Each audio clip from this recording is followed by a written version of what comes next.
Hello everyone. प्यारे बच्चों, आज हम लोग अपना लेक्चर स्टार्ट करेंगे फ्रॉम द टॉपिक। नाम है मैकेनिकल एनर्जी। ठीक है, मैकेनिकल एनर्जी से स्टार्ट करेंगे। चलो, मैकेनिकल एनर्जी,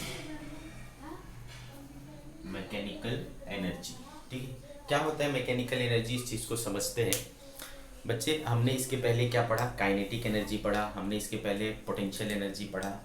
काइनेटिक एनर्जी और पोटेंशियल एनर्जी का जो सम होता है उसको हम लोग कहते हैं mechanical energy. So we can define mechanical energy as the sum of kinetic energy and potential energy is defined as mechanical energy.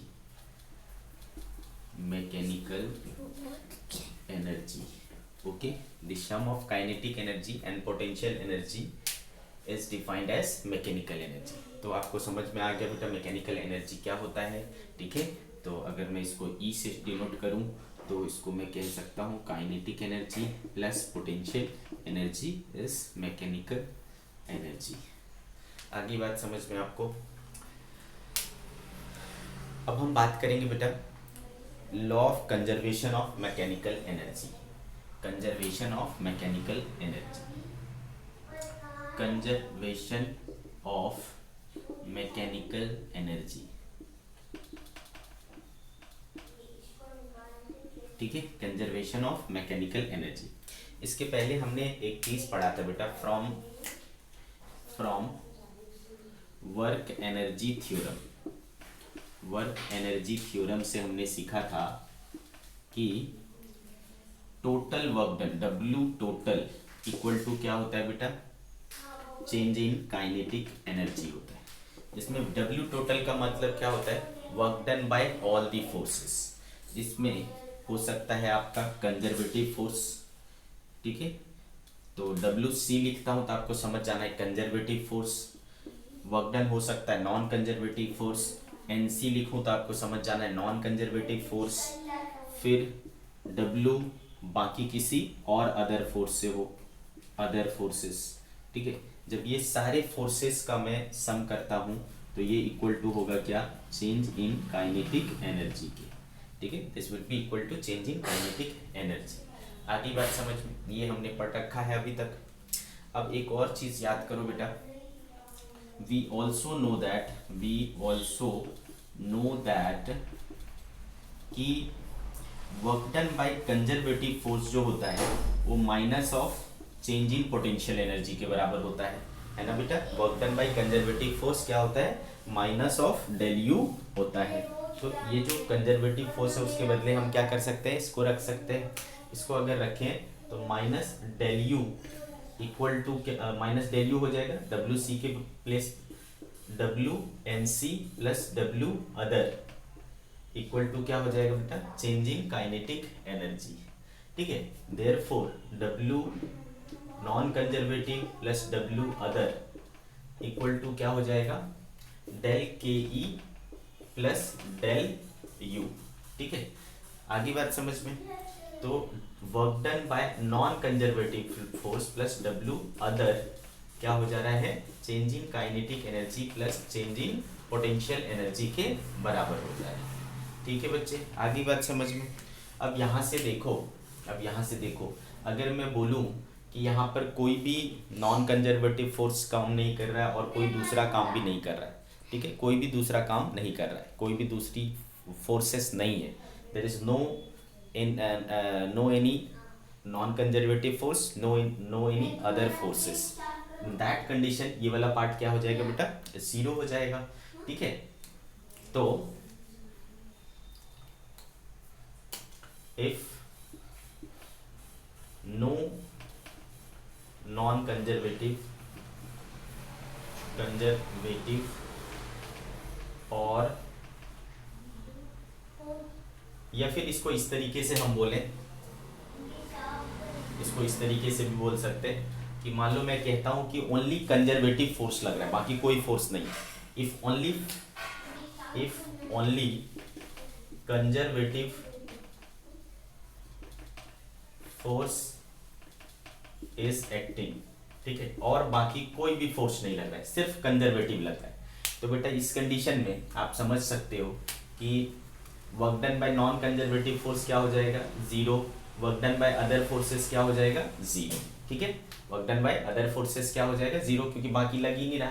तो देखो इस कंडीशन में क्या आएगा, changing kinetic energy plus changing potential energy, है ना, इक्वल टू क्या हो जाएगा, जीरो।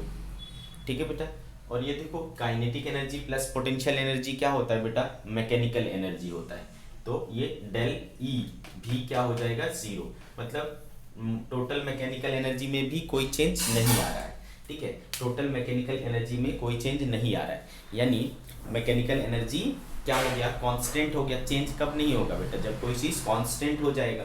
तो यहाँ से हमें क्या समझ में आता है कि जो मैकेनिकल एनर्जी होती है वो कंजर्व्ड रहती है, कांस्टेंट रहती है, अगर सिर्फ कंजर्वेटिव फोर्स एक्ट कर रहे हो, अगर सिस्टम पर सिर्फ कंजर्वेटिव फोर्स काम कर रहा हो, उस कंडीशन में आपका जो टोटल मैकेनिकल एनर्जी होता है उस सिस्टम का, वो क्या रहता है, कंजर्व्ड रहता है। This is called conservation of mechanical energy. ठीक है, this is called conservation of mechanical energy. Okay, तो ये वाला जो रिलेशन है यही मेन है, इसी से हमने बाकी सारी चीज़ें निकाली है।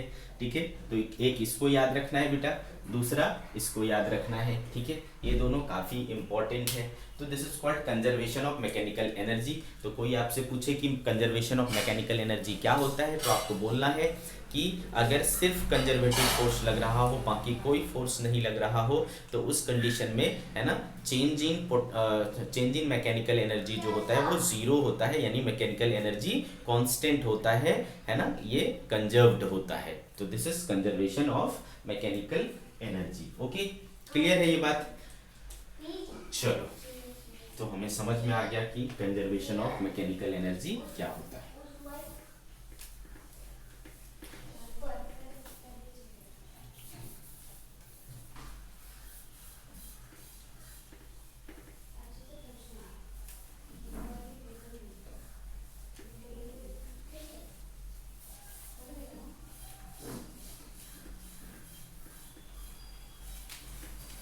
चलो अब आगे बात करते हैं।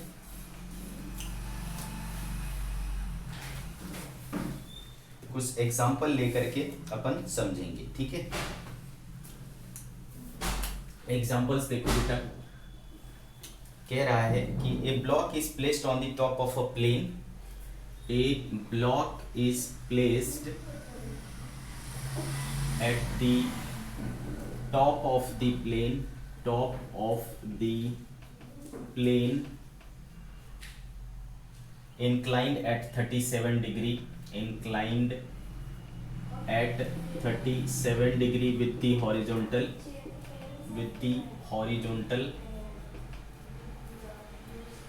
the length of the plane is 5 meter, the length of the plane is 5 meter. The block slides down the plane.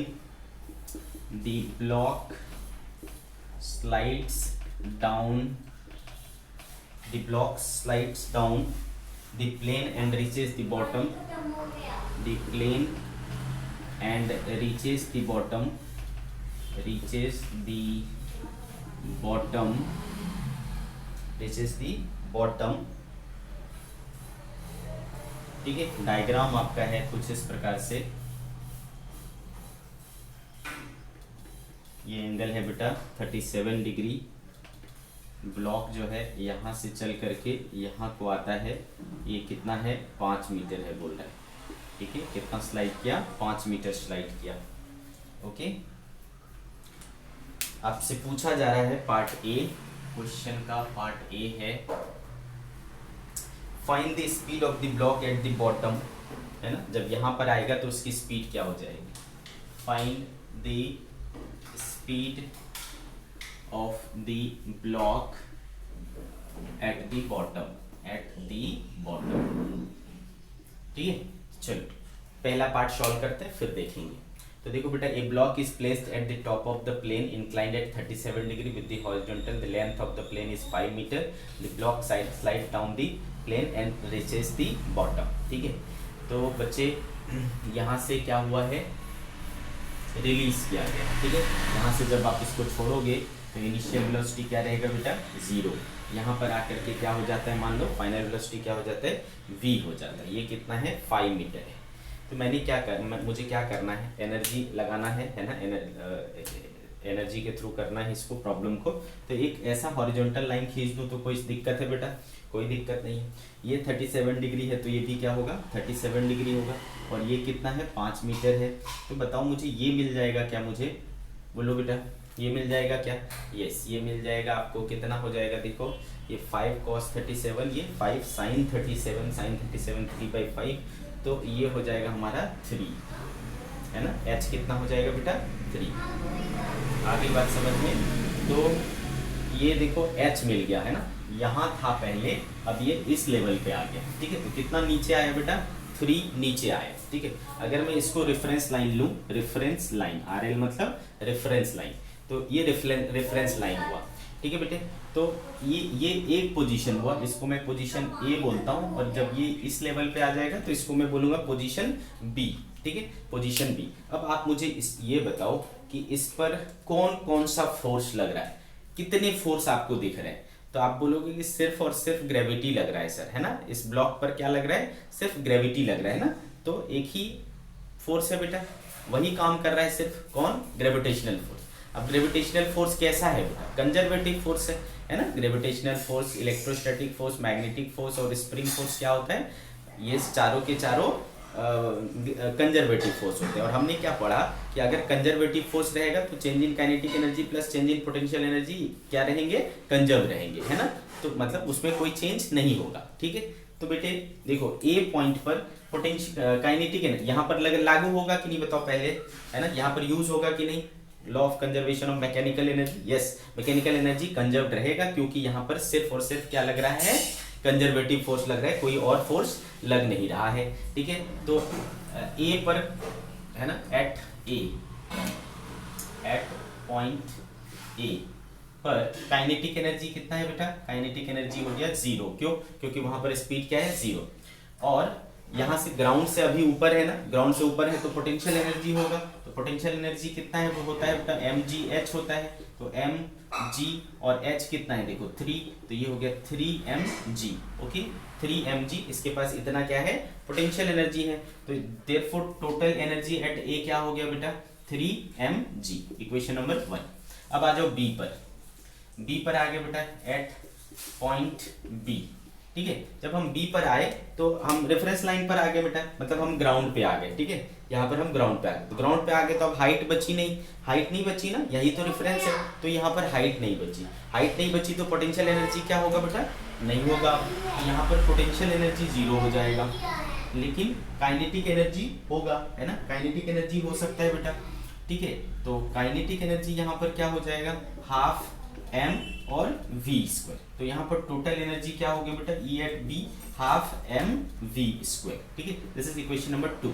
तो हमको पता है कि यहाँ पर हम क्या यूज कर सकते हैं, conservation of momentum use, conservation of mechanical energy use कर सकते हैं। तो बेटा यहाँ पर जो एनर्जी था और यहाँ पर जो एनर्जी था, दोनों को क्या होना पड़ेगा, इक्वल, है ना, कांस्टेंट होना, कंजर्व्ड होना। कंजर्व होने का मतलब क्या होता है बेटा, कांस्टेंट रहना। कांस्टेंट रहना मतलब सब जगह पर एनर्जी क्या होगा, सेम होगा। तो यहाँ पर जो टोटल एनर्जी है, तो यहाँ पर जो टोटल एनर्जी है, ये आपस में क्या होंगे, कांस्टेंट होंगे, यानी सेम होंगे। तो इनको बराबर कर लो। ठीक है, तो देखो क्या आता है,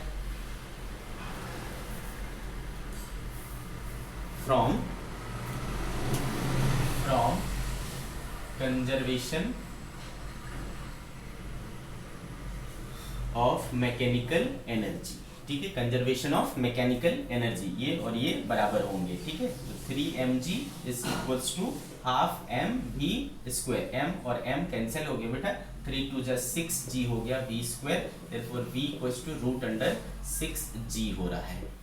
ठीक है, तो जब वो नीचे आएगा, बॉटम आएगी, उसकी स्पीड क्या हो जाएगी, √6g हो जाएगी। ठीक है, √6g।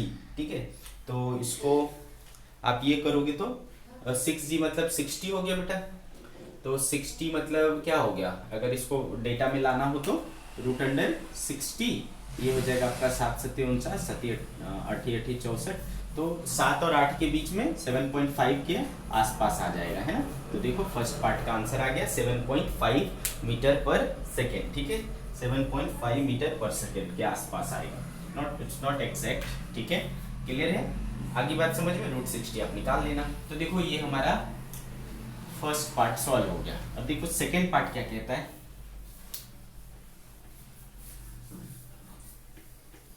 सेकेंड पार्ट क्या कह रहा है कि find the speed of the block of the bottom at the bottom if the coefficient of friction is 0.25।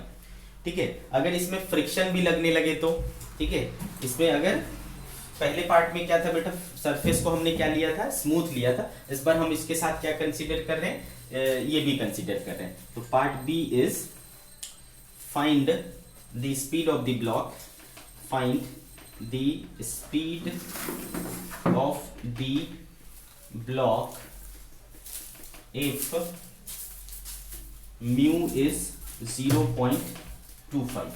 ठीक है, बॉटम पर आपको स्पीड ढूंढना है और बोल रहा है कि आपका जो ये है, क्या बोलते हैं, कोएफिशिएंट ऑफ फ्रिक्शन है, वो 0.25 है। तो इस बार क्या करें हम, तो यहाँ पर देखो बेटा क्या हो गया, एक एक्स्ट्रा फोर्स आ गया। अब इस बार क्या होगा, फ्रिक्शन भी लगेगा, है ना, इस बार आपका फ्रिक्शन भी लगेगा। ओके, तो आप अगेन देखो आपके पास क्या फॉर्मूला था, W non conservative plus W other equal to क्या, del KE plus del U, है ना, ऐसा आया था। क्लियर है, तो इस चीज को अगर हम यूज करें, okay, W non conservative plus W other equals to change in kinetic energy plus change in potential energy. ठीक है, इसको यूज कर सकते हैं। चलो, तो W अदर तो नहीं है, ये नहीं है, नॉन कंजर्वेटिव है। नॉन कंजर्वेटिव के रूप में यहाँ पर कौन है, फ्रिक्शन। मैंने बताया था बेटा फ्रिक्शन क्या है, नॉन कंजर्वेटिव है, फ्रिक्शन हो गया, फिर आपका विस्कस फोर्स हो गया, है ना, एयर फ्रिक्शन हो गया, ये सारी चीजें नॉन कंजर्वेटिव में आती।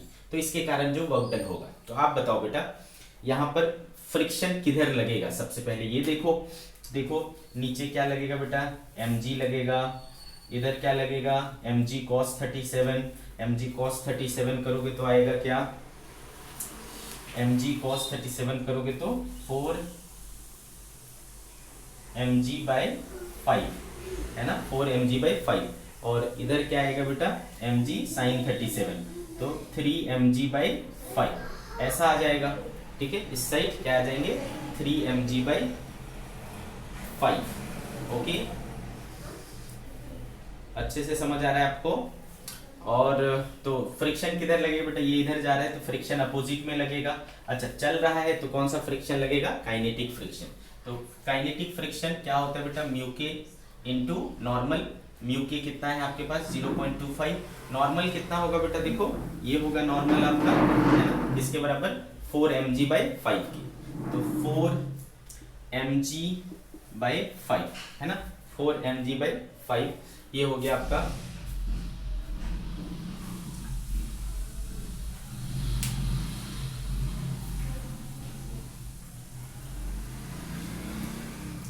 ठीक है ना, सही कर रहा हूं मैं, 0.25 4 mg/5, ये हो गया आपका काइनेटिक फ्रिक्शन। ठीक है, तो देखो ये काइनेटिक फ्रिक्शन कितना वर्क डन करेगा बेटा, इस चीज को देख लेते हैं हम लोग। तो ऑब्वियस सी बात है, काइनेटिक फ्रिक्शन कैसा वर्क डन करेगा, नेगेटिव वर्क डन करेगा, तो माइनस, है ना, फ्रिक्शन कितना हो गया, इतना हो गया। इसको 0.25 को क्या लिख सकता हूँ बेटा, 1/4 और ये 4 कैंसिल हो जाएगा, तो ये बचा mg/5, है ना, इनटू डिस्प्लेसमेंट कितना, 5 मीटर। ठीक है, तो ये हो गया work done by non conservative force equal to क्या हो जाएगा, change in kinetic energy plus change in potential energy. ठीक है, तो बेटे अच्छा ऐसा नहीं करते, ऐसा ना करके ऐसा करें अपन,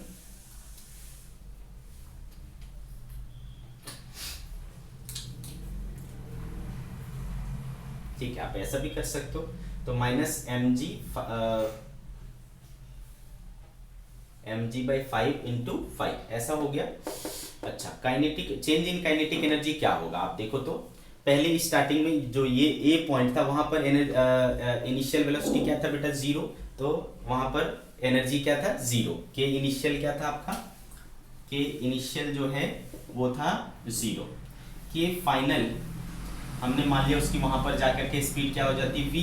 तो क्या हो जाएगा बेटा, हाफ mv² हो जाएगा। तो देयरफॉर डेल के ई, यहाँ से आप देख पाते हो है ना, चेंज इन काइनेटिक एनर्जी मतलब final minus initial, this minus this करोगे तो क्या बचेगा बेटा, हाफ mv² ही बचेगा। ठीक है। अब पोटेंशियल एनर्जी में चेंज देखो कैसा होगा। पोटेंशियल एनर्जी में चेंज तो याद करो बेटा, मैंने आपको बताया है जब हम ऊपर जाते हैं तो पोटेंशियल एनर्जी क्या होता है, इंक्रीज होता है, पॉजिटिव आएगा। जब आप नीचे आते हो तो पोटेंशियल एनर्जी डिक्रीज होता है, मतलब माइनस होगा। समझ गए। तो देखो ऊपर से नीचे आए ना तो क्या हुआ होगा, घटा होगा। तो इस पर जो डेल यू आएगा वो क्या होगा, माइनस में होगा। कितना होगा बेटा, माइनस में। कितना, mgh। तो mg और h कितना है आपके पास, 3 है ना। देखो इधर 3 है तो ये क्या हो जाएगा, -3 mg। आगे बात समझ में। तो हम ये डायरेक्ट यहाँ पर यूज कर सकते हैं। Work done by non conservative कितना हो गया, ये देखो -mg/5 × 5 equals to, other forces है नहीं, चेंज इन काइनेटिक एनर्जी कितना हुआ, हाफ mv²। और चेंज इन पोटेंशियल एनर्जी क्या हुआ, -3 mg। तो -3 mg है, ऐसा हो गया। तो ये 5 और m क्या हो जाएगा, कैंसिल हो जाएगा। ये 3 mg और ये -mg, 3 mg -mg क्या हो जाएगा बेटा, 2 mg। So 2 mg equals to 1/2 mv²। m cancel हुआ तो बचा क्या, 4g। Therefore v² equals to क्या बचा, 4g बचा, है ना। तो ये आ जाएगा आपका 40 है ना, 40। तो 6 पॉइंट समथिंग आना चाहिए, है ना, 6 पॉइंट समथिंग, करेक्ट, 6.26 मीटर। ठीक है। तो इस बार क्या हो जाएगा आपका, 6.26 मीटर हो जाएगा। क्लियर है, कितना हो जाएगा बेटे, 6.26 मीटर। अच्छे से समझ गए आप लोग, है ना। तो इस तरीके से आप इसको सॉल्व कर सकते हो यूजिंग वर्क एनर्जी थ्योरम, या फिर मैकेनिकल एनर्जी वाला थ्योरम जो हमने पढ़ा उसके भी ऊपर बेस्ड। कुछ और एग्जांपल्स देंगे, काफी इंपॉर्टेंट है ये पार्ट।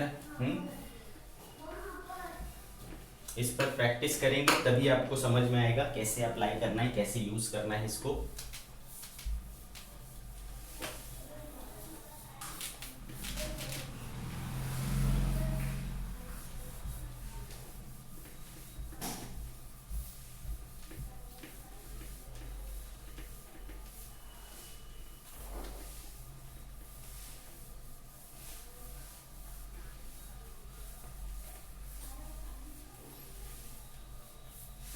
चलो, see this next example।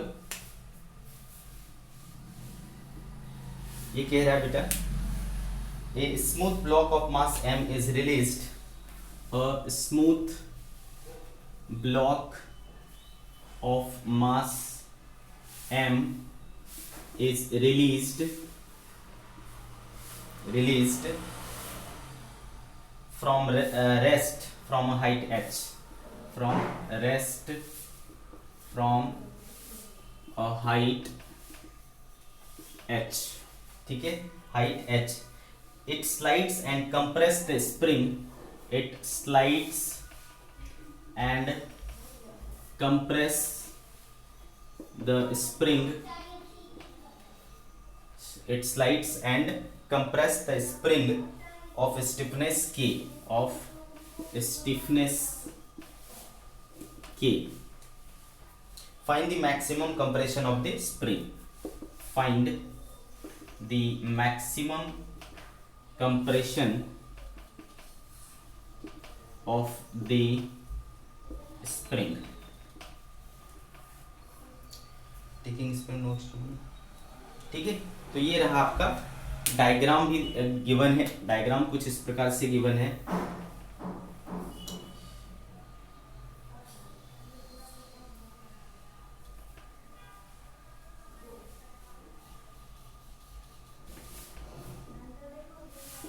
ठीक है बेटा, यहाँ से क्या किया जाता है, एक ब्लॉक को गिराया जाता है, यहाँ से ब्लॉक को एक ब्लॉक को रिलीज किया जाता है, ये हाइट है आपका एच हाइट से ऐसे गिराया जाता है, और इसका स्प्रिंग कांस्टेंट क्या है, के है। ये सरफेस, ये पूरा का पूरा जो सरफेस है वो क्या है, स्मूथ है, ठीक है।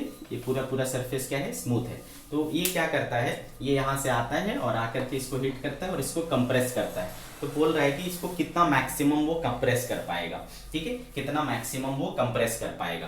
तो आप सोचो बेटा, आप सोचो यहाँ पर कौन कौन से फोर्सेस लग रहे हैं। तो बेसिकली यहाँ पर दो फोर्सेस लग रहा है, एक लग रहा है बेटा ग्रेविटेशनल फोर्स यानी वेट, और एक यहाँ पर लगेगा स्प्रिंग फोर्स। तो आपको पता है कि ग्रेविटेशनल फोर्स भी कंजर्वेटिव, स्प्रिंग फोर्स भी कंजर्वेटिव। तो हम क्या कर सकते हैं, हम conservation of mechanical energy use कर सकते हैं। आगे बात समझ में, we can use conservation of mechanical energy. तो हम दो केस लेंगे बेटा।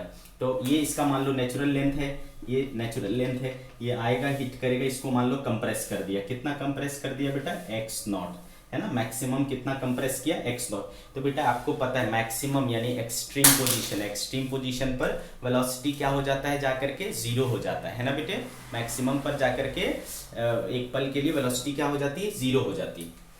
तो एक पोजीशन ये है हमारा ए और एक पोजीशन ये है हमारा बी, इन दोनों को मैं कंपेयर करूंगा, ठीक है। तो देखो ये एक ग्राउंड लेवल मान लिया, तो ये ग्राउंड, ये रेफरेंस हो गया बेटा। यहाँ पर पोटेंशियल एनर्जी क्या होगा, जीरो, और ये देखो उसके कंपैरिजन में एच हाइट पर है, तो यहाँ क्या होगा बेटा, पोटेंशियल एनर्जी होगा, यस। तो एट पोजीशन ए पर बॉडी क्या था, रेस्ट में था, है ना, रिलीज फ्रॉम रेस्ट बोला है, तो वहां पर रेस्ट पे था। तो काइनेटिक एनर्जी क्या होगा, जीरो होगा, वहां पर काइनेटिक एनर्जी जीरो है, बट पोटेंशियल एनर्जी क्या है, mgh, ठीक है। तो टोटल एनर्जी क्या हो गया बेटा, ए पर mgh प्लस जीरो यानी mgh बचा, ठीक है। अब बी पर देखो, एट पोजीशन बी, यहाँ पर क्या है बेटा, अगेन मैंने क्या बोला, एक्सट्रीम पोजीशन पर स्पीड क्या हो जाता है, जीरो। तो काइनेटिक एनर्जी यहाँ भी जीरो है। पोटेंशियल एनर्जी चूंकि ये रेफरेंस हो गया, ग्राउंड हो गया, वहां पर पोटेंशियल एनर्जी क्या होगा, जीरो होगा।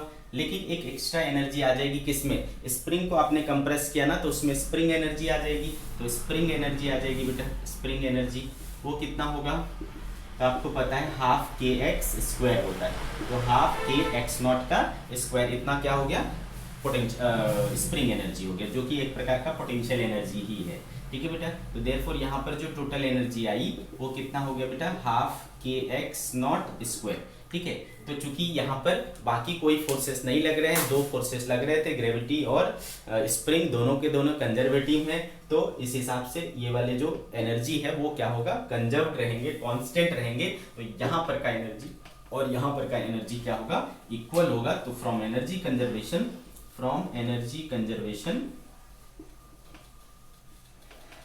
क्या हो जाएगा, mgh इक्वल्स टू हो जाएगा हाफ के एक्स नॉट का स्क्वायर, देयरफॉर एक्स नॉट का स्क्वायर इक्वल्स टू हो जाएगा 2mgh बाई के, 2mgh बाई के। तो एक्स नॉट बराबर क्या हो जाएगा बेटा, इधर रूट लग जाएगा। So maximum compression is square root 2mgh by K, square root 2mgh by K. This is the maximum compression which will be produced in the spring. Got this? ठीक है, वेरी गुड। आगे बढ़ते हैं बच्चे।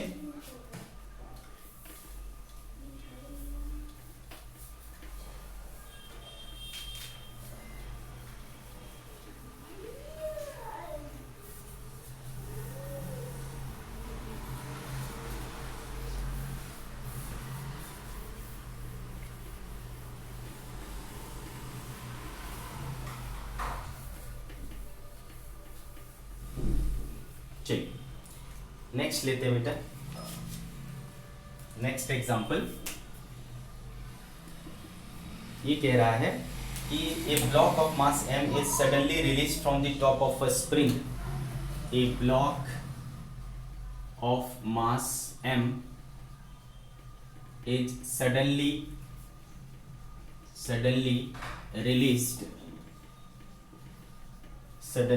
released from the top of a spring, from the top of a spring,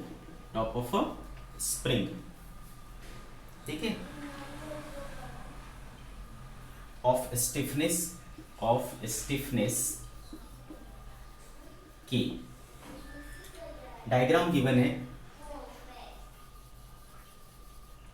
ठीक है, ये spring है और इस स्प्रिंग पर एक ऐसा ब्लॉक रखा हुआ है m मास का, ठीक है। A block of mass m is suddenly release from the top of a spring constant k, ठीक है। आगे बात समझ में, ये तो सवाल हुआ। पूछा क्या क्या जा रहा है आपसे, find the acceleration of the block just after release, ठीक है। पार्ट ए बहुत इंपॉर्टेंट है, बहुत आपको कंसेप्ट यहाँ पर क्लियर होंगे बहुत सारे। तो पार्ट ए कह रहा है find the acceleration of the block just after release, ठीक है। तो एक एक करके देखते चलते हैं। तो पहला पार्ट, तो देखो क्वेश्चन बेसिकली कहना क्या चाह रहा है कि ये हमारा स्प्रिंग है, ठीक है। अगर मान लो ये सिर्फ स्प्रिंग है, तो अभी ये स्प्रिंग क्या है बेटा, नेचुरल लेंथ पर है ना। तो आपको पता है जब स्प्रिंग नेचुरल लेंथ पर रहता है तो x क्या हुआ, 0, मतलब नो कंप्रेशन नो इलोंगेशन, कोई चेंज नहीं हुआ है। तो इस समय कोई फोर्स नहीं लगाता। स्प्रिंग कब फोर्स लगाता है बेटा, जब आप उसके नेचुरल लेंथ को चेंज करोगे, उसके साइज को चेंज करने की कोशिश करोगे, तब जा करके स्प्रिंग फोर्स लगाता है, अदरवाइज नहीं लगाता। तो अभी चूंकि ये नेचुरल लेंथ पर है, कोई फोर्स नहीं लगा है। अब इसके ऊपर पे क्या किया हमने, इसके ऊपर पे हमने क्या किया, जस्ट एक ऐसा ब्लॉक है ना छोड़ा, ठीक है, जस्ट एक ब्लॉक छोड़ा। तो जैसे ही मैं इस ब्लॉक को छोड़ूंगा बेटा, ठीक है, तो जिस पल मैंने ब्लॉक को छोड़ा उस पल तो हमारा स्प्रिंग अपने नेचुरल लेंथ पे ही है ना। उस समय तक हमारा स्प्रिंग जो है वो नेचुरल लेंथ पर ही है, मतलब स्प्रिंग कोई फोर्स नहीं लगा रहा है। चलो, तो स्प्रिंग कोई फोर्स नहीं लगा रहा है अभी, तो सिर्फ क्या लग रहा है, सिर्फ ये लग रहा है क्या, इस पर mg। तो जब इस ब्लॉक पर ओनली mg लग रहा है, ठीक है, तो बताओ एक्सेलरेशन क्या हुआ बेटा, है ना। तो एक्सेलरेशन क्या होता है, force mg upon m that is g। तो ये नीचे जाएगा विथ g। तो फर्स्ट पार्ट का आंसर हो जाएगा कि ये g एक्सेलरेशन के साथ डाउनवर्ड जाएगा, मतलब ये फ्री फॉल कर रहा है, क्योंकि ओनली ग्रेविटी लग रहा है, ग्रेविटी सिर्फ लग रहा है, तो ऑब्वियसली क्या होगा बेटा, सिर्फ और सिर्फ आपका एक्सेलरेशन, ग्रेविटेशनल एक्सेलरेशन काम करेगा। अब देखो सेकेंड पार्ट क्या कह रहा है, सेकेंड पार्ट कह रहा है कि what is the compression in the spring at equilibrium, ठीक है। Part B, what is the compression of spring at equilibrium, ठीक है। ये भी बहुत इंपॉर्टेंट पार्ट है बेटा, बहुत इंपॉर्टेंट। ये बेसिकली क्वेश्चन है, लेकिन आप इसको थ्योरी के टाइप भी यूज कर सकते हो। चलो, तो सेकंड पार्ट समझते हैं बेटा, क्या बोलते हैं कि एट इक्विलिब्रियम। अब आप मुझे ये बताओ बेटा, इक्विलिब्रियम क्या होता है। तो इक्विलिब्रियम वो होता है जब फोर्स क्या हो जाता है, जीरो, नेट फोर्स क्या हो जाता है, जीरो हो जाता है, बॉडी क्या हो जाती है, स्थिर हो जाती है, ठीक है। तो देखो जब हमारा स्प्रिंग कुछ इस तरीके से था, ठीक है, तो ये क्या था, इसका नेचुरल लेंथ था बेटा, ये क्या था, नेचुरल लेंथ था। जब हम इसके ऊपर वजन डालेंगे तो उस वजन की वजह से ये क्या हो जाएगा, थोड़ा शॉर्ट हो जाएगा, ठीक है, ये शॉर्ट हो गया, ओके, शॉर्ट हो गया, ब्लॉक हमारा ऐसा हो गया, ठीक है। तो आप क्या देख पा रहे हो बेटा, ये कंप्रेस हुआ है, एक्स कंप्रेस हुआ, ठीक है। तो बताओ स्प्रिंग किधर आया, नीचे आया ना, तो स्प्रिंग फोर्स किधर लगेगा, ऊपर लगेगा, कितना लगेगा, k इंटू एक्स लगेगा। तो यहाँ पर एक स्प्रिंग फोर्स लग गया ऊपर की तरफ, और नीचे क्या लगेगा बेटा, वेट mg, ठीक है। तो आपको पता है इक्विलिब्रियम का कंडीशन है, तो इक्विलिब्रियम पर क्या होते हैं, फोर्सेस बैलेंस्ड होते हैं, तो ये दोनों एक दूसरे को क्या कर लेंगे बेटा, बैलेंस कर लेंगे। तो देयरफॉर kx को किसके बराबर होना पड़ेगा, mg के बराबर होना पड़ेगा। तो x कितना हो गया बेटा, mg बाय k। तो देखो इसमें कितना कंप्रेशन होगा बेटा, mg बाय k का कंप्रेशन होगा, ठीक है, mg बाय k का कंप्रेशन होगा। तो जब भी आपको बोले कि इक्विलिब्रियम कंडीशन, तो इक्विलिब्रियम कंडीशन में आपको जो है फोर्सेस को क्या करने हैं, बैलेंस करने हैं, सिंपल सी बात है। तो सेकंड पार्ट भी हो गया बेटा कि mg बाई k होगा इसका कंप्रेशन, ठीक है। अब देखते हैं थर्ड पार्ट क्या कहता है हमसे,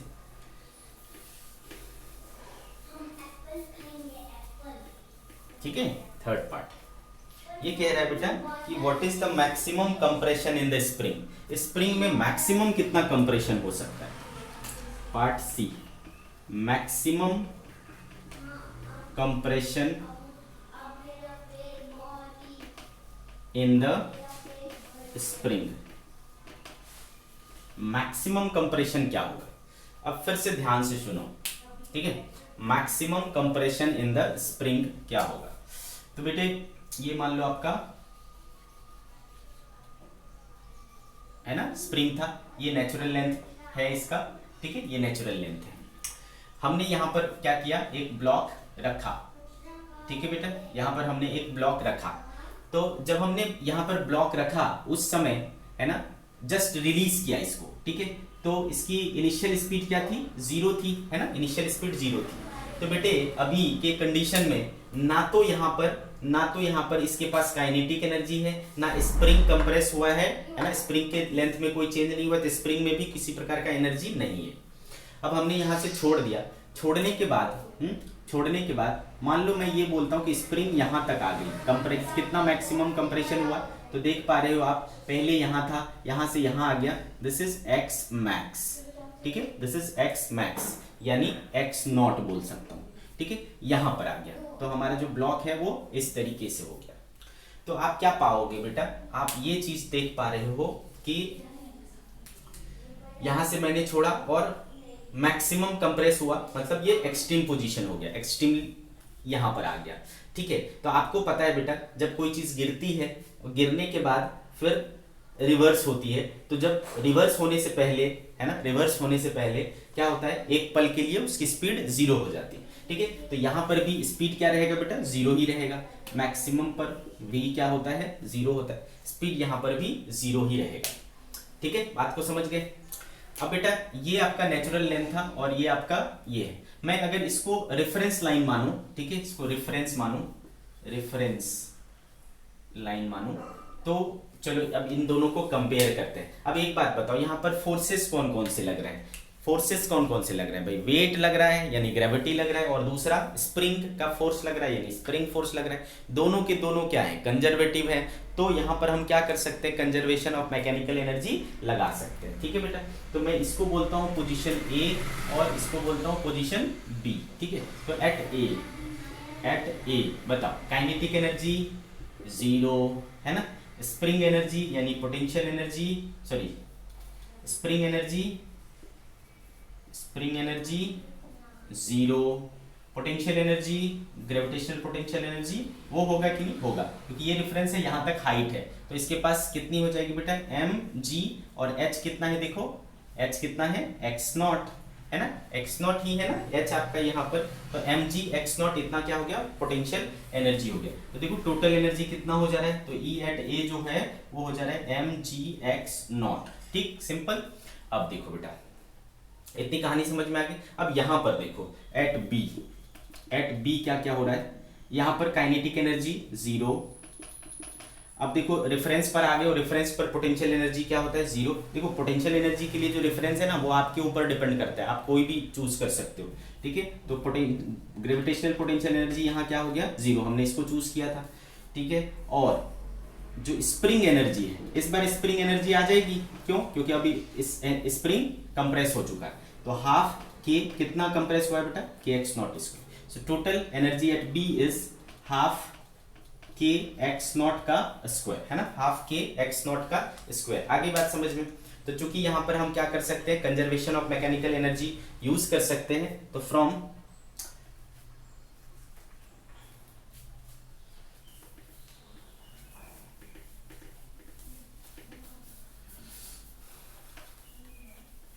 conservation of mechanical energy, from conservation of mechanical energy क्या हो जाएगा बेटा, mg x nought is equals to half K x nought square, ठीक है। तो एक एक्स नॉट कट गया बेटा, इधर क्या बचा 2mg बाई के इक्वल्स टू एक्स नॉट। तो यहां से आप देख पा रहे हो कि एक्स नॉट जो है वो कितना आया बेटा, 2mg बाई के हुआ, ठीक है। तो मैक्सिमम कंप्रेशन जो है इस कंडीशन में क्या होगा, 2mg बाई के। तो देखो यहाँ पर एक बहुत ही अच्छी बात सीखने को मिल रही है कि इक्विलिब्रियम का जो पोजीशन होगा वो अलग होगा, है ना। इक्विलिब्रियम का जो कंप्रेशन या होगा वो अलग होगा, और मैक्सिमम कंप्रेशन जो होगा वो आप देख पा रहे हो कि डिफरेंट होता है, ठीक है। तो हमेशा आपको इक्विलिब्रियम का कंप्रेशन निकालना हो तो आप क्या करो, फोर्स को बैलेंस करो, और कभी अगर आपको मैक्सिमम कंप्रेशन निकालना हो तो आप एनर्जी को कंजर्वेशन लगाओ, एनर्जी कंजर्वेशन लगाओ, ठीक है। तो आपको आंसर आएगा। आगे देखो क्या कह रहा है, 2 पार्ट हो गया बेटा, 3 पार्ट हो गया ना, सी। आगे बोल रहा है D part, find the acceleration of the block at maximum compression in the spring. जब मैक्सिमम कंप्रेशन हो रहा है उस टाइम पर, है ना, इसका एक्सेलरेशन क्या होगा। Part D, find the acceleration of the block, find the acceleration of the block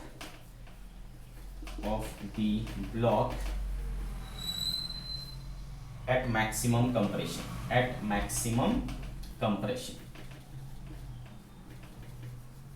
ठीक है। मैक्सिमम कंप्रेशन पर उसका एक्सेलरेशन क्या होगा ब्लॉक का।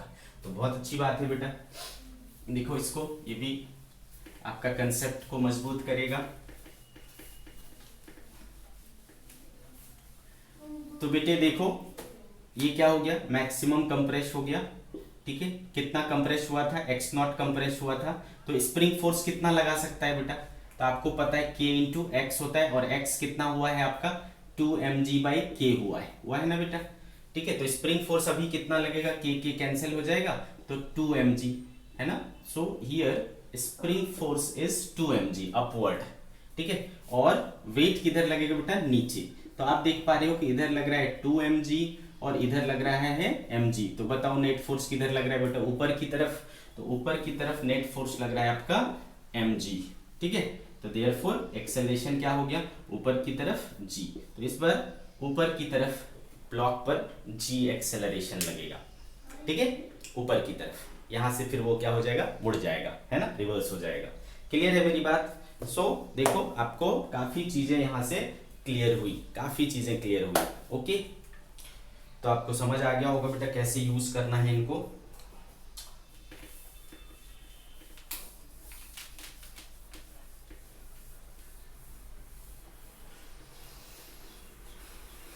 Now we will start a new topic जिसका नाम है वर्टिकल सर्कल, ठीक है। Motion in a vertical circle, motion in a vertical circle, काफी important. Motion in a vertical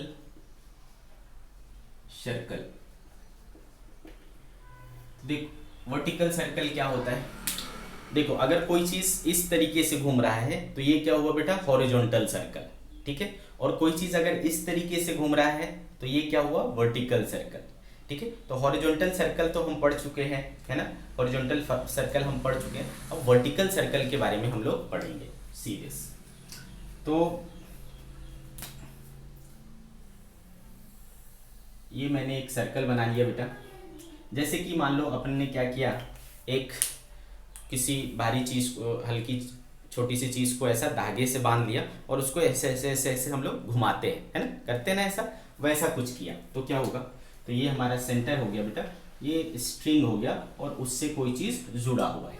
अब इस चीज को मैं क्या कर रहा हूँ, राउंड राउंड घुमा रहा हूँ, तो ये क्या कर रहा है, वर्टिकल सर्कल कंप्लीट कर रहा है। इसका मास मान लो क्या है, m है, ओके। इसका मास क्या है, m है, और इस स्ट्रिंग की लंबाई सपोज क्या है, l है।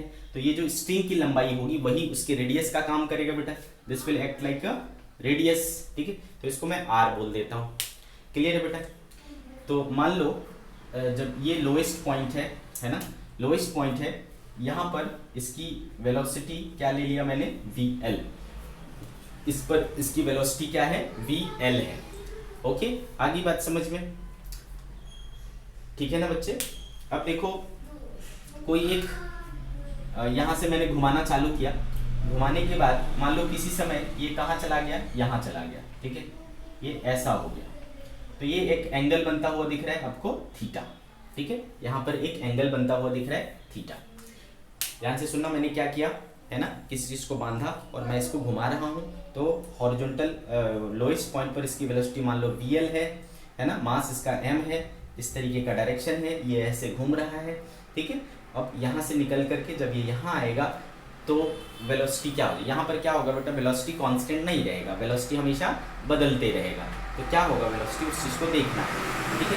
तो किसी पोजीशन पर देखना है कि क्या होगा उसकी वेलोसिटी, तो कैसे करोगे। Motion in a vertical circle, let velocity of the particle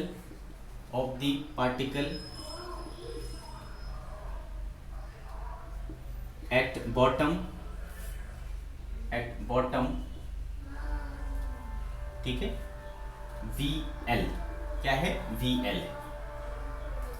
then अपने को क्या करना है, किसी अदर पॉइंट पर ढूंढना है, ठीक है, किसी अदर पॉइंट पर ढूंढना है।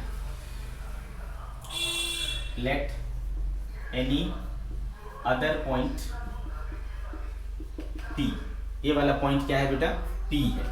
तो जब यहाँ जाओगे बेटा तो इसकी स्पीड, हमेशा स्पीड क्या रहेगा बेटा, टेंजेंशियल रहेगा। तो यहाँ पर मान लो क्या हो गया, इसका V हो गया, ठीक है। अब मैं क्या करता हूँ, मान लो इस चीज़ को, है ना, रेफरेंस ले लेता हूँ, इस चीज़ को रेफरेंस ले लेता हूँ। तो आप क्या देख पा रहे हो कि ये जो ब्लॉक है ये इतना ऊपर उठ गया है ना, ये देखो इतना ऊपर उठ गया ना, कितना, मान लो मैं इसको H बोलता हूँ, ठीक है बेटा। ये चीज़ क्या है, ये तो वही है, जो ये है वही ये है, तो R है, तो R है बेटा। तो देखो ये R और ये थीटा, तो ये क्या हो जाएगा बेटे, R cos थीटा, है ना, ये क्या हो जाएगा, R cos थीटा। और जब ये पूरा था तो क्या था, R था। तो बताओ ये कितना होगा, ठीक है। तो H इक्वल्स टू क्या हो जाएगा, R minus R cos theta, this is R common 1 minus cos of theta, इतना H उसको मिला, ठीक है बेटे, इतना H उसको मिला। अब यहाँ पर आप अगर देखो तो कौन कौन से फोर्सेस लग रहे हैं बेटा, कौन कौन से फोर्सेस लग रहे हैं, ठीक है। तो आपको ग्रेविटी लग रहा है बस, है ना, क्या लग रहा है, ग्रेविटी लग रहा है बाहर, ये, ठीक है। तो आप यहाँ पर भी क्या कर सकते हो बेटे, एनर्जी कंजर्वेशन लगा सकते हो, ठीक है, एनर्जी कंजर्वेशन लगा सकते हो। तो यहाँ पर एट बॉटम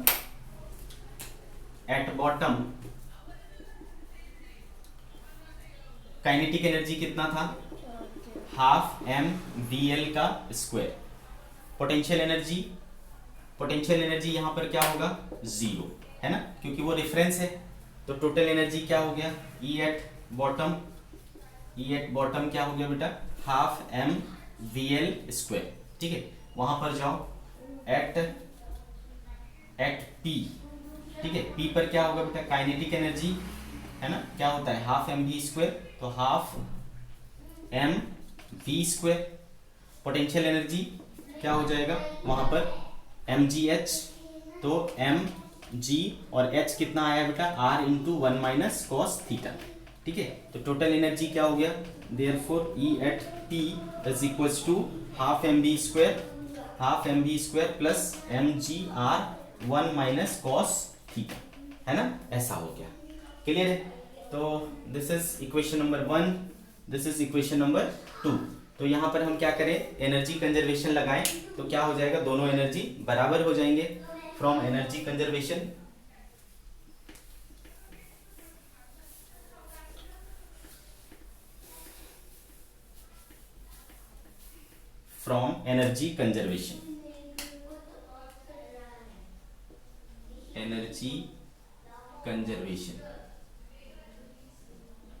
ठीक है बेटा, दोनों बराबर हो जाएंगे। हाफ एम वी एल का स्क्वायर इक्वल टू क्या हो जाएगा, half M V square plus M G R 1 minus cos of theta, ठीक है। ऐसा हो गया, देखो क्या कट रहा है, एम एम एम कट गया, हमको क्या चाहिए, ये चाहिए। तो देखो क्या हो जाएगा, इसको मैं इस तरीके से कर सकता हूँ, V L square equals to V square plus 2rg 1 minus cos theta, ऐसा भी कर सकता हूँ। तो therefore V square equal to क्या हो जाएगा बेटा, वी एल का square minus 2rg 1 minus cos of theta.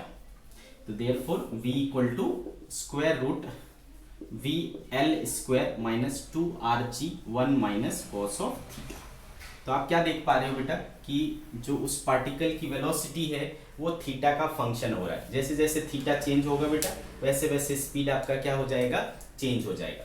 तो अगर आपको किसी भी पर्टिकुलर एंगल पर जाकर के स्पीड निकालना हो, अगर लोएस्ट पॉइंट का पता हो, तो आप इसको पता कर सकते हो बाय दिस फॉर्मूला, है ना। यूजिंग दिस फॉर्मूला आप पता कर सकते हो। तो ये एक इंपॉर्टेंट रिजल्ट आया, मैं इसको साइड में लिख देता हूँ। v equal to square root V L का square minus 2rg 1 minus cos theta, ठीक है। ओके, नाउ व्हाट, अब हम क्या करेंगे,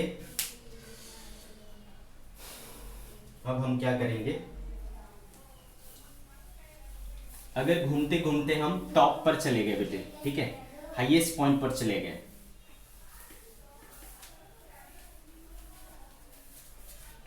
eight highest point, eight top, ठीक है।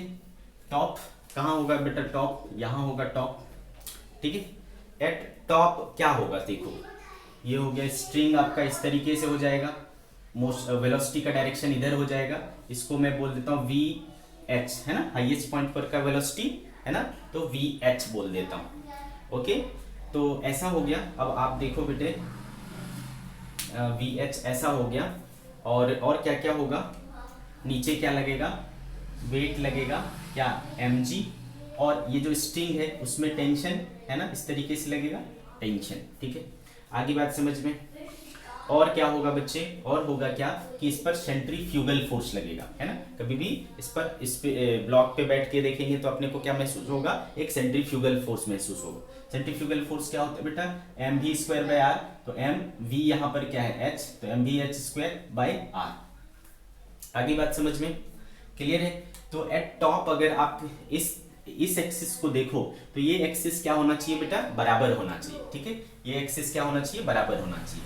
तो एट टॉप टी, इस समय की टेंशन को मैं टी एच बोल देता हूँ, तो T H plus M G equals to क्या हो जाएगा बेटा, एम वी एच का स्क्वायर बाय आर, है ना। T H plus M G equals to M V H का स्क्वायर बाय आर।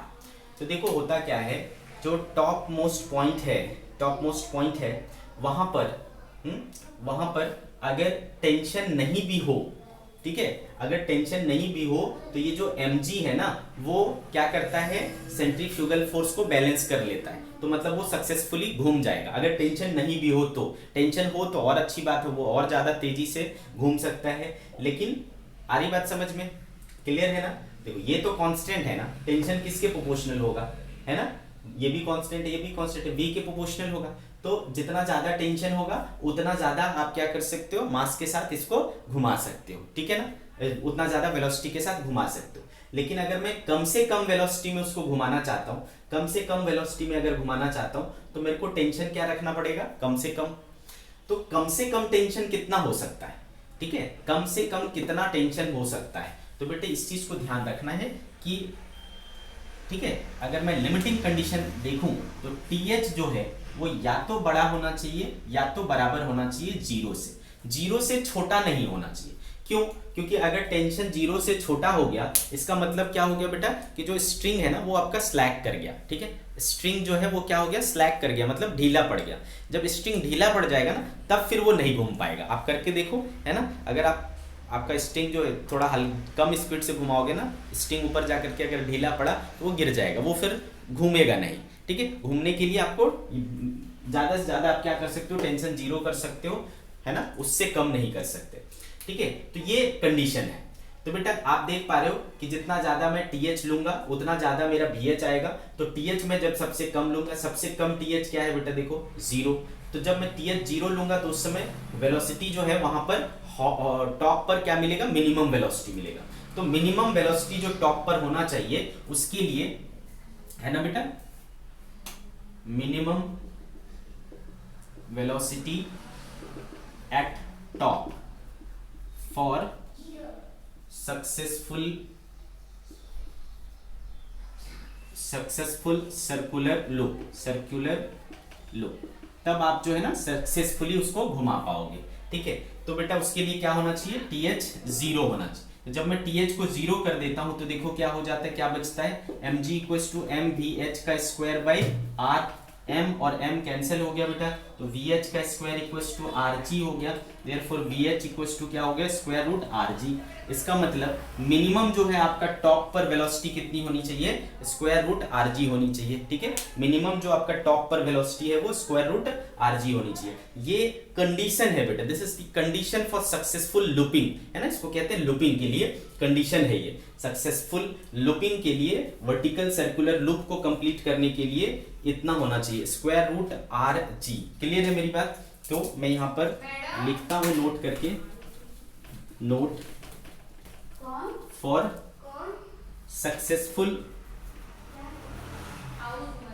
लूपिंग, ठीक है, for successful looping velocity at highest point का मिनिमम जो है वो क्या होना चाहिए, equal to square root RG होना चाहिए। इससे अगर कम हुआ तो फिर वो आपका कंप्लीट नहीं कर पाएगा, लूप कंप्लीट नहीं कर पाएगा, वो गिर जाएगा, ठीक है, सर्कुलर लूप नहीं कंप्लीट कर पाएगा। आगे बात समझ में? तो this is the minimum velocity at top, और वहां पर मिनिमम टेंशन कितना होना चाहिए, TH मिनिमम। हाईएस्ट पॉइंट पर मिनिमम टेंशन कितना हो सकता है, वो है 0, है ना, मिनिमम टेंशन कितना हो सकता है, वो 0 हो सकता है। आगे इतनी बात समझ में आपको? ठीक है। अब देखो,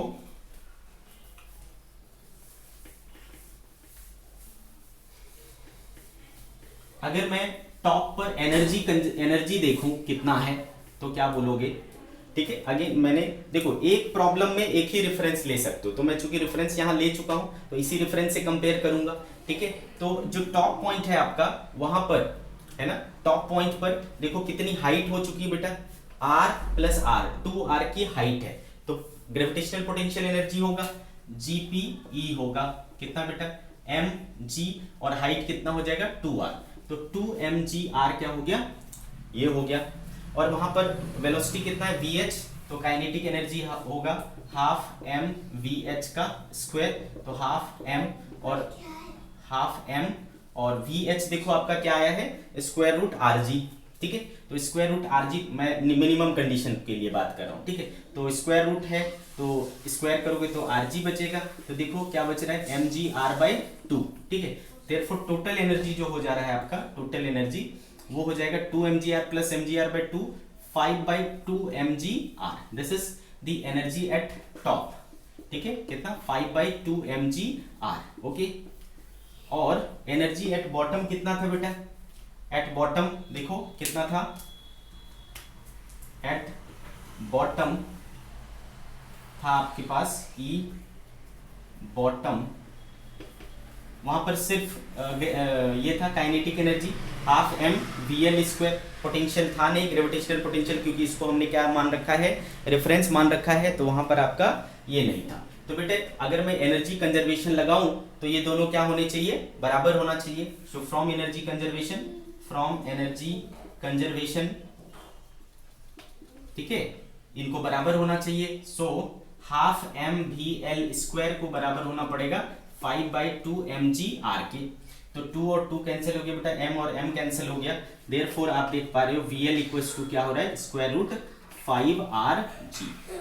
तो मिनिमम जो वेलोसिटी आपका लोएस्ट पॉइंट पर होना चाहिए वो स्क्वायर रूट 5RG, और मिनिमम जो यहां पर होना चाहिए वो स्क्वायर रूट RG होना चाहिए, तब जाकर के आपका सक्सेसफुल लूप कंप्लीशन होगा, तब आप सक्सेसफुली लूप को कंप्लीट कर पाओगे। आगे बात समझ में, ठीक है। तो फॉर लूपिंग, है ना, मिनिमम वेलोसिटी, ये डायरेक्ट भी क्वेश्चन आपसे पूछा जाता है एग्जाम में कि लोएस्ट पॉइंट पर कितना होना चाहिए भाई, तो square root 5RG, highest point पर कितना होना चाहिए भाई, तो स्क्वायर रूट ऑफ RG होना चाहिए, ठीक है, स्क्वायर रूट ऑफ RG होना चाहिए। बहुत अच्छे से समझ में आ रहा है आप लोगों को, ठीक है।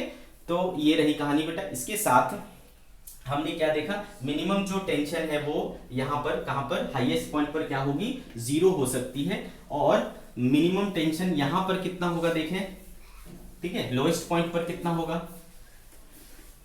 तो लोएस्ट पॉइंट पर देखो बेटा क्या है, ये कहानी है आपकी, ठीक है। तो जब यहां पर रहेगा तो आपने क्या देखा, इसके पास लोएस्ट पॉइंट पर कम से कम कितनी होनी चाहिए, √5RG होनी चाहिए।